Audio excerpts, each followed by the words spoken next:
مردوں میں ایک بڑی بری عادت ہے بعض لوگوں کی، سب کی نہیں ہوتی ہوگی، کہ وہ عید کے دن سو جاتے ہیں۔ اب جیسے ہم جیسے لوگ ہیں، ہماری چونکہ پورا سال روٹین یہ ہوتی ہے کہ ہم رات میں جاتے ہیں، جاگتے ہیں، فجر کے بعد سوتے ہیں، کئی سالوں سے یہ عادت ہے۔ اب عید کے دن بھی ہم نے اپنی نیند کو قربان نہیں کرنا۔ اب ایسے مرد، میری کوشش ہی ہوتی ہے، میں ذاتی طور پر اپنی بات کر رہا ہوں، کہ عید کا دن بھرپور گزرے بچوں کے درمیان جاگتے ہوئے، آپ رات کو آرام کر لیجئے۔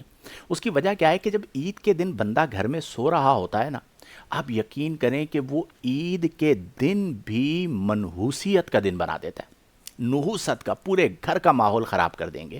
اب ان کے بچے لاوارسوں کی طرح عید بنا رہے ہوتے ہیں، کیوں؟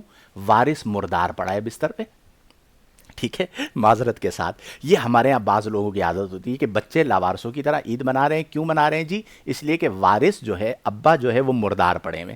اب گھر میں عید کا دن ہے بھئی، یہ ایک دن تو آپ بھرپور گزار لیں، ایک دن تو آپ اپنی نیند کو قربان کر دیں۔ بچے آپ سے ملنا چاہتے ہیں، اب بچے بیچارے انتظار کر رہے ہیں، جو چودھری صاحب ہیں، ابا حضور ہیں، وہ کوئی 3 بجے اٹھیں گے تو ان سے عیدی وصول کریں گے۔ اچھا، پھر بعض لوگ ایسے سخت مزاج ہوتے ہیں کہ مجھے چھیڑنا مت، بچوں کی آواز نہیں آنی چاہیے، ایسی آن کیا، اور جسے کہتے ہیں اردو میں محاورتاً کہا جاتا ہے، گدھے گھوڑے بیچ کر سو جانا، ایسے سو جائیں گے، عید کا دن خراب کریں گے۔ تو مہربانی کیجئے، یہ جو اس ٹائپ کے لوگ ہیں عید کا دن خراب کرتے ہیں، تو آپ نے عید کا دن خراب نہیں کرنا۔ مہمانوں کا آنا خوشی کا دن ہے، گھر والوں کے ساتھ بیٹھیں، تھوڑی مذاق، مستی، تفریح، دائرہ شریعت میں رہتے ہوئے خوشی کا اظہار، عیدی بانٹنا، امی کے پاس بیٹھنا، زوجہ کے ساتھ بیٹھنا، بچوں کے ساتھ بیٹھنا، بھائیوں بہنوں کے ساتھ بیٹھنا، یہ خوشی کا دن ہے، یہ نحوست کا دن نہیں ہے۔ نحوست آپ بنا لیتے ہیں۔ اب آپ مجھے بتائیے، جو عید کی نماز پڑھ کے آیا، سو گیا، پھر 4 بجے 3 بجے اٹھا، اس کی کیا عید ہوئی؟ اچھا چلو، اس نے اپنا بیڑا تو غرق کیا ہی کیا، اس نے پوری فیملی کی بھی عید خراب کر دی۔ اچھا، بعض لوگ ایسے ہوتے ہیں، معذرت کے ساتھ، کہ جنہیں اپنے مزاج اور غصے پر کنٹرول نہیں ہوتا۔ تھوڑی سی استری خراب ہو گئی نا، وہ عید کے دن کو ماتم کا دن بنا دیں گے، ناراض ہو جائیں گے، جی میں نے کچھ نہیں کھانا، گھر سے جا رہا ہوں میں۔ اب وہ گھر کے اندر بچے بیچارے پریشان، زوجہ پریشان، پورا سال لڑتے رہتے ہو بھائی، عید کے دن تو باز آ جاؤ، خوشی کا دن ہے، مسرت کا دن ہے۔ تو یہ جو نحوست والا معاملہ ہے، یہ جانبین میں نہیں ہونا چاہیے، نہ بیوی کے اعتبار سے، نہ شوہر کے اعتبار سے۔ تو خوشی کا اظہار کریں اور اچھے طریقے سے بھرپور عید گزاریں، سو کر عید نہ گزاریں، اپنے بچوں کو بھرپور ٹائم دیں۔ ایک دن تو آتا ہے عید کا، اگر آپ اپنے بچوں کی خاطر عید کے دن بھی اپنی نیند کو قربان نہیں کر سکتے، تو پھر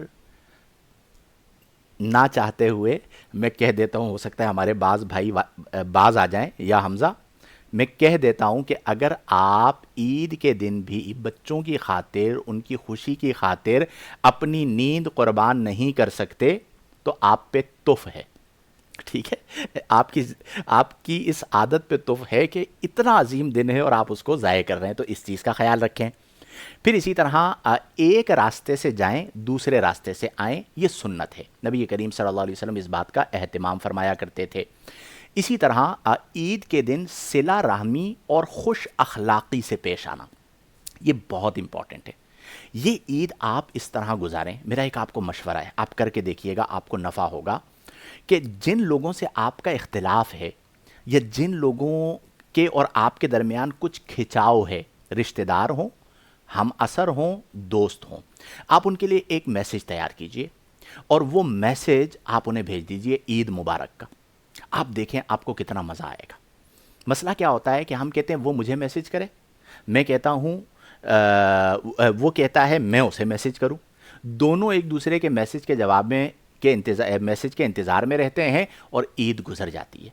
اتنی سی زندگی ہے میرے بھائی، فرصت زندگی کم ہے محبتوں کے لیے، یہ تو محبت کا دن ہے، الفت کا دن ہے، لاتے ہیں کہاں سے وقت لوگ نفرتوں کے لیے؟ تو یہ نفرت کا دن نہیں ہے۔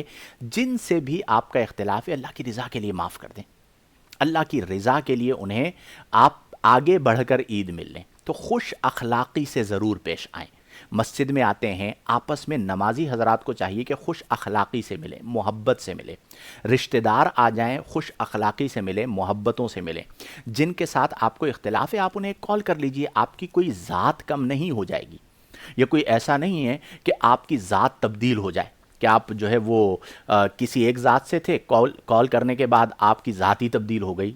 اپنی انا کے مسئلے کو ختم کر دیں، صلہ رحمی کریں. بھائیوں سے اختلاف ہے، بہنوں سے اختلاف ہے، خالاؤں سے اختلاف ہے، ماموں سے اختلاف ہے، چچا سے اختلاف ہے، معاف کر دیں. اتنی سی زندگی ہے. اور معاف کرنے والا چھوٹا نہیں ہوتا، معاف کرنے والا بڑا ہوتا ہے. تو اسی طرح خوش اخلاقی اور محبت کا ثبوت دیجیے.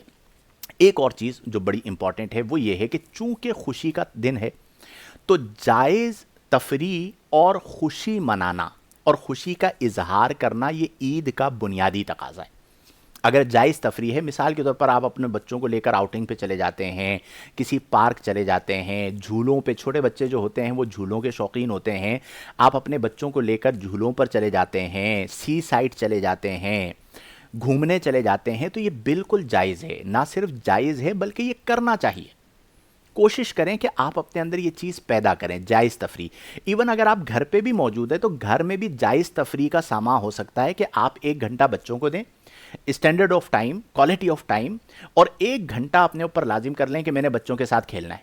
آ جاؤ بچوں، اپنے ساتھ بٹھا لیں بچوں کو، ان کے ساتھ مختلف گیمز کھیلیں، وقت اسپینڈ کریں. اس سے بچوں کی گروتھ بھی اچھی ہوتی ہے اور عید عید لگتی ہے. اب آپ مجھے بتائیے کہ یہ عید کیسی عید ہوگی کہ بندہ بیٹھا ہوا ہے، جو سربراہ مملکت ہے، مملکت خانہ، گھر کا جو سربراہ ہے وہ بیٹھا ہوا ہے، 4 گھنٹوں تک موبائل میں گھسا ہوا ہے. یہ لفظ میں جان بوجھ کے استعمال کر رہا ہوں، گھسنا. ایک ہوتا ہے یوز کرنا، ایک ہوتا ہے موبائل میں گھس جانا. کہ 4 گھنٹے تک آپ کا کون سا کام ہے میرے بھائی موبائل میں؟ آپ ہٹ رہے ہی نہیں ہو. اپنے 4 گھنٹوں کے چکر میں آپ نے پورے گھر کا ماحول خراب کر دیا. تو اس لیے ان ایکسپیکٹڈ نعمت غیر مترقبہ اپنے بچوں کو خوشی دیں، ان کے ساتھ کھیلیں. جائز تفریح بالکل درست ہے.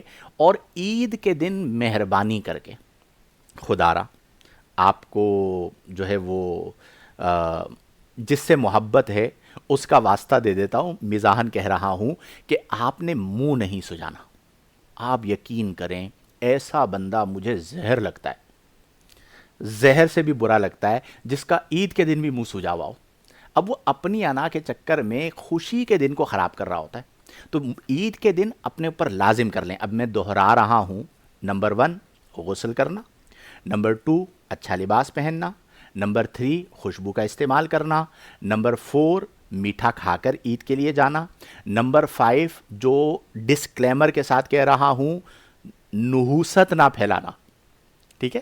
اب یہ نحوست نہ پھیلانے کا تعلق کس کے ساتھ ہے؟ سونا نہیں ہے، گھر کا ماحول خراب نہیں کرنا، جاگ کر اچھی تفریح کے ساتھ اپنی عید کو گزارنا. اور سب سے امپورٹنٹ ہے ایک آپ جو ہے نا وہ آتا ہے موبائل کے اندر ریمائنڈر، ہر 15 منٹ کا ریمائنڈر لگائیں خود ہی، اور اس میں آپ نے لکھنا ہے مسکرانا ہے. ٹھیک ہے؟ وہ ریمائنڈ آپ کو کروائے، جیسے ہی آپ بھولیں ریمائنڈر آپ کے سامنے آ جائے مسکراؤ، بلکہ فعل امر کے ساتھ لکھے مسکراؤ. اپنے لیے لکھ رہے ہیں تو ادب کے بغیر لکھ مسکرا. ٹھیک ہے؟ جیسے آپ کہتے ہیں چل بھائی مسکرا، تو وہ آپ کے سامنے آ جائے. ہر 15 منٹ بعد آپ نے اپنے آپ کو یاد کروانا ہے کہ میں نے مسکرانا ہے. آپ یقین کیجئے مسکراہٹ زندگی ہے، مسکراہٹ میں راحت ہے. اتنی سی زندگی ہے، مسکرا کر آپ کسی کو دیکھیں گے وہ بھی خوش ہو جائے گا، آپ بھی خوش ہو جائیں گے. کسی کو گھور کے دیکھنا وغیرہ وغیرہ یہ چیزیں نہیں ہونی چاہیے. تو سب سے امپورٹنٹ یہ ہے کہ مسکراہٹ کے ساتھ دن گزارنا. یہ عید کا دن ہے، یہ سوگ کا دن نہیں ہے، یہ لڑائی کا دن نہیں ہے. نبی کریم صلی اللہ علیہ وسلم نے فرمایا کہ لِكُلِّ قَوْمٍ عِيدٌ وَهَذَا عِيدُنَا. آقا کریم صلی اللہ علیہ وسلم نے فرمایا کہ ہر قوم کے لیے عید کا دن ہوتا ہے. وَهَذَا، اور یہ جو دن ہے عیدنا، عید کے دن کو آقا کریم صلی اللہ علیہ وسلم نے فرمایا عیدنا، ہماری عید ہے. جب ہماری عید ہے تو پتہ چلنا چاہیے ہماری عید ہے، خوشی ہونی چاہیے، محبت ہونی چاہیے، دشمنوں کے لیے بھی پیار ہونا چاہیے. تو یہ عید آپ نے عید سمجھ کر گزارنی ہے، اسے آپ نے ماتم یا سوگ میں تبدیل نہیں کرنا.